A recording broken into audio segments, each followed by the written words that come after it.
여러분 안녕하세요. 여기는 제주도입니다. 오늘은 여러분들께 부동산을 소개시켜 드리는 영상이 아니고 지금 제 뒤에 보이는 땅에다가 우리가 집을 지을 겁니다. 그래서 오늘 이 영상부터 마지막 날까지 집이 어떻게 지어지는지 그런 과정을 영상에 담아서 여러분들께 보여드리도록 하겠습니다. 이 뒤에 보이는 밭에다가 집을 지을 거고 1층은 상가, 2층은 주인집, 그리고 20평짜리 펜션을 하나 지을 겁니다. 독채 펜션이 되겠죠. 오늘 바람이 굉장히 많이 불어서 마이크 상태가 어떨지 잘 모르겠네요. 그래서 오늘은 집 짓는 전 과정의 첫날인 영상입니다. 오늘 제가 해야 될 일을 영상으로 보여드리고 간략하게 설명을 해드리도록 하겠습니다. 아직 착공계가 안 났기 때문에 크게 뭐 할 일은 없어요. 그냥 와가지고 현장 한번 보는 거랑 이제 앞으로 어떻게 작업을 해야 될지 쑥 둘러보는 것, 그게 전부입니다. 공사를 하기 전에 전기 수도가 먼저 들어와야 되기 때문에 전기를 신청하려면 전봇대 남바를 알아야 됩니다. 그래서 전봇대 남바 확인하고 수도 위치 같은 것 좀 보려고 그냥 현장에 나왔습니다. 그리고 한 가지 더 중요하게 할 게 있는데 이런 공사를 하는 데 있어서 어떤 이웃이 살고 있는지 그런 성향을 좀 파악하는 것도 아주 중요합니다. 보시면 제 뒤로 저 보이는 집, 거기랑 저희가 지으려는 건축물이랑 경계가 굉장히 가까워요. 우리가 공사를 하면은 당연히 불편한 거를 느끼실 거예요. 그래서 그 전에 인사를 드리고 하는 게 좋습니다. 굉장히 중요한 일이죠. 이렇게 공사하면서 이웃 얘기가 나온 김에 제가 공사하면서 만나봤던 그 최악의 이웃, 가끔 가다 이제 유독 특별한 분들이 계시더라고요. 그런 분들과 공사하면서 트러블이 있었던 얘기도 여러분들은 잘 모르시니까 제 경험에서 말씀드리도록 하겠습니다. 두 분 다 제주도에서 만났는데 두 분 다 육지분들이셨어요. 육지에서 이제 이주해 오셔가지고 제주도에 사는 분들이었는데 아주 정말 독특한 이웃을 제가 두 번 만났습니다. 사실 이렇게 소규모 건축물 지으면서 민원이 들어와도 저희가 크게 뭐 공사를 중단하거나 그런 경우는 없습니다. 그냥 이제 좀 딴지 걸려고 이렇게 민원을 집어넣으시는 분들이 있었죠. 먼저 전봇대를 체크를 해야 됩니다. 전봇대 남발 확인하고 지금 사람이 없는 것 같은데 없으면 다음에 와서 다시 한번 좀 인사를 드려야 돼요. 그래서 공사하기 전에 미리 사전에 말씀을 드리고 공사를 하는 게 낫지, 갑자기 어느 날 내 집 앞에 막 땅 파고 공사하고 먼지가 일어난다면 굉장히 기분 나쁘겠죠. 그래서 그런 거를 사전에 방지하는 것도 제 중요한 일 중에 하나입니다. 전봇대 남발을 체크하고 이웃에 갔다 온 다음에 제가 만났던 최악의 이웃의 이야기를 해드리도록 하겠습니다.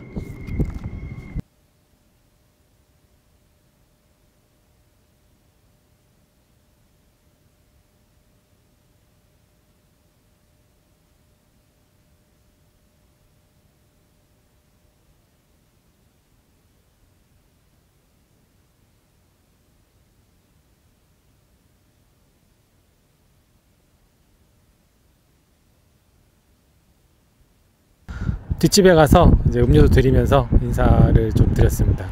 대부분의 이웃들이 99.9%가 다 일반적인 이웃분들이죠. 그냥 뭐 그러시냐고, 뭐 공사 열심히 하시라고. 지금 제가 갔다 온 저 뒷집 분도 지극히 일반적인 분이십니다. 이렇게 공사하면서 만났던 이웃 중에 굉장히 특별하신 분이 한 두 분 계셨는데, 한 분은 16년도인가? 2016년도 저희가 성산 신풍리에 똑같은 집 두 개를 졌는데 그 앞집에 살던 분이 굉장히 유별나셨죠. 일단 저희가 뭐 골조 공사를 한참 하고 있는데 어느 순간 저를 딱 부르더라고요. 그래서 갔더니 너네가 위에서 나무를 던지고 해가지고 우리 집 타일이 다 금이 갔다. 그래가지고 아니, 나무를 뭐 우리가 높은 빌딩을 짓는 것도 아니고 단층집을 짓는데 위에서 디미션 넘버 구조목이라 두껍지도 않습니다. 사람이 충분히 다 들 수 있는 그런 똥가리를 던졌다고 타일이 금이 갈 정도면 그거는 시공업체 잘못이다, 우리 잘못이 아니라 시공을 잘못해서 그런 거지 우리 잘못보다는 시공 불량이 아니겠냐라고 얘기했더니 뭐 그래도 보수를 해야 된다고 해서 알았다, 그럼 우리가 보수를 해주겠다라고 얘기를 했거든요. 그래서 뭐 타일 보수해 주기로 했었습니다. 뭐 보수도 해주고 제가 가서 좀 손 좀 봐드리고 했었는데, 또 집을 짓다가 중간 정도 됐는데 저를 부르더니 분진이 난다, 그러니까 먼지가 난다는 거죠. 근데 이런 시골에서 솔직히 전원주택 하면서 분진막을 치는 게 맞긴 맞습니다, 공사를 하면서. 근데 이런 들판에서 땅이 넓은 데서 공사를 하면서 사실 분진막을 많이 치진 않거든요. 그래서 먼지가 난다 그러길래 그럼 우리가 어떻게 해드리면 될까요 했더니 딜을 저한테 하시더라고요. 너네가 자기네 집 담장을 싸달라고 그러고, 그럼 자기가 민원을 안 집어넣겠다. 네가 담장을 안 싸주면 분진이 난다고 내가 민원을 집어넣겠다. 그럼 너네가 여기 분진막을 치려면 그 비용보다 담장 들어가는 비용이 싸니까 담장을 만들어 달라. 그러면은 자기가 민원을 집어넣지 않겠다라고 저한테 그렇게 얘기를 하셔가지고 그냥 우리가 분진막을 치겠다라고 말씀을 드리고 그냥 분진막을 쳤습니다. 분진막을 치고 뭐 공사를 하는 내내 처음에는 뭐 이것저것 물어보길래 우리가 막 잘 도와줬는데 그 이후부터는 그냥 뭐 아는 척 안 하고 공사만 했죠. 그래서 민원을 또 집어넣으시더라고요. 분진막을 쳐도 먼지가 난다. 그래서 공무원들이 나왔는데 뭐 분진막 다 치고 있으니까 별 특이사항 없으니까 이웃이 좀 꼬장꼬장하신 분이니까 좀 잘해서 하라고, 그래서 알았다고 그러고 이제 말았던 경우가 있습니다. 제 입장에선 좀 굉장히 어이가 없었던, 먼지가 거기까지 갈 거리도 아니고 우리가 콘크리트 집을 짓는 것도 아니기 때문에 뭐 톱밥이 날려도 정말 조금 날리겠죠. 이제 근데 먼지가 난다 해서 분진막을 치게 되면 너네가 돈이 많이 드니까 그 돈으로 우리 집 담장을 싸줘라. 그럼 내가 분진막에 대한 민원을 안 집어넣겠다. 그런 분이 계셨었어요. 근데 담장을 싸긴 사셨어요. 나중에 그걸 어떻게 쌌냐면 저희한테 집을 맡기신 건축주분들한테 얘기해서 돈을 뿜빠이 해가지고 담장을 쌌자고 해가지고 담장을 싸셨는데, 근데 담장을 쌀 때 보니까 업체 선정을 안 하고 본인이 직접 공사비를 이제 인마이 포켓 하시고 직접 담장을 싸고 계시더라고요. 담장이 굉장히 삐뚤삐뚤하고 안 이쁘게 그렇게 시공이 됐었습니다. 또 한 번은 서귀포 상해동에 집을 지을 때였는데 교수님 집이었거든요. 교직 생활 하시다가 퇴직하시고 집을 이제 저희한테 의뢰해서 지려고 하고 있었는데 그 교수님이 땅을 사실 때 앞집이랑 뭔가 트러블이 있었나 봐요. 그 앞집 주인이 뭔가 좀 교수님한테 부탁할 그런 게 있었나 봐요. 근데 이분이 이제 귀찮으니까 부동산한테 다 위임을 했는데 부동산이 그걸 안 해준 거죠. 그래서 그 사람이 굉장히 고생을 많이 했다고 합니다. 그래서 저희가 공사를 하러 들어갔는데 하루 이틀 계속 저희를 보면서 생글생글 웃고 있는 거예요. 그래서 저는 사실 솔직히 잠깐 좀 또라이 기질이 있는 사람 같다, 좀 그래서 이렇게 좀 겹치면 안 되겠다, 좀 거리를 두고 빨리 공사를 끝나고 나가야겠다 생각을 했는데 며칠간 생글생글 웃더니 저희가 기초공사를 할 때쯤 되니까 쓱 현장에 오더니 생글생글 웃으면서 저를 보면서 나 이 공사 못하게 내가 할 수 있는 방해는 뭐든지 다 하겠다, 딱 그러길래 왜 그러시냐고 그랬더니 저는 이제 처음 본 거죠. 대면식도 없었는데 왜 그러시냐고 그렇게 물어봤더니 내가 당신네들한테 감정이 있는 게 아니라 이 집 건축주랑 감정이 있는데 뭐 이런 부탁을 했는데 안 해주더라. 그래서 집 질 때 한번 두고 보자고 칼을 갈고 계셨던 거였죠, 그분이. 그래서 이제 저희가 오자마자 한 공사 시작하니까 며칠 새 이렇게 생글생글 웃고 계시다가 오셔가지고 내가 할 수 있는 방해는 뭐든지 하겠다. 정말 그분이 모든 방해를 다 했습니다. 어디서 뭐 담장으로 샤시를 그지 같은 걸 주워 왔는데 뭐 공사를 하면서 충격 때문에 땅이 흔들려서 유리창이 깨졌다. 뭐 전에는 안 깨졌었는데 보니까 옛날에 깨져 있었던 건데 갈아달라 해서 제가 또 유리도 갈아주고 뭐 이것저것 다 해줬는데 도로에 이제 그 경계가 찍혀져 있었거든요. 근데 도로였습니다. 그걸 밟으면 안 된다고 그걸 밟지 말라고, 자기 땅이니까. 그래가지고 하여튼간에 정말 민원도 많이 집어넣고 엄청 공사를 많이 방해했죠.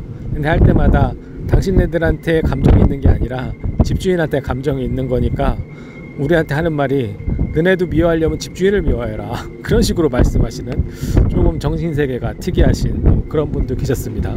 결국은 끝에까지 집주인이랑 싸우고 저희랑은 별로 싸운 적이 없어요. 그냥 계속 민원 집어넣고 해서 짜증은 났지만 공무원 또 계속 나오니까 짜증을 내더라고요. 그래가지고 더 이상은 공무원이 안 나왔던 그런 상황이었고, 공무원이 안 나오니까 그 다음엔 별 트집을 많이 잡았습니다.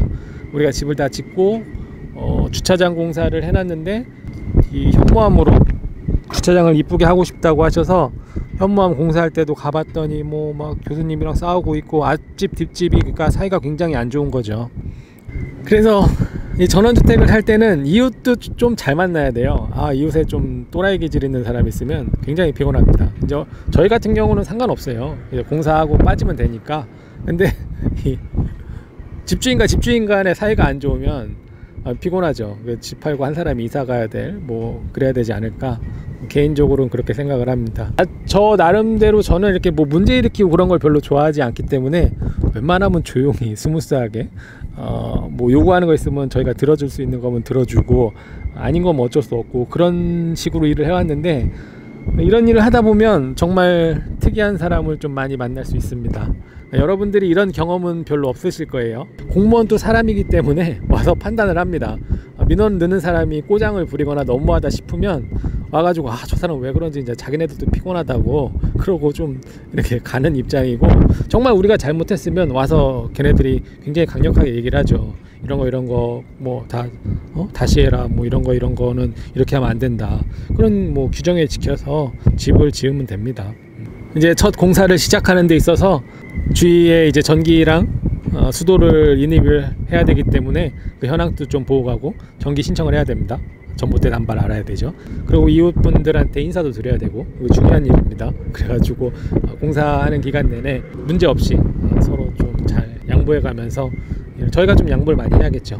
그렇게 일을 하는 게 좀 중요하다고 생각합니다. 제가 처음에 제주도 와서 공사할 때 어떤 분이 옥상에서 저희를 계속 쳐다보면서, 그 학교에서 선생님이 학생 뒤통수 쳐다볼 때 피말리잖아요. 그렇게 며칠간 쳐다보더니 나중에는 막 큰 소리를 내면서 하셨던 말이, 공사를 하면서 주위한테 인사도 안 하고 공사한다고 엄청 뭐라고 했던 그런 분이 계셨습니다. 공사할 때는 주위에 먼저 와서 현황도 파악하고, 주위 분들이 어떤 분이 사시나 이렇게 보는 것도 굳이 나쁘지 않습니다.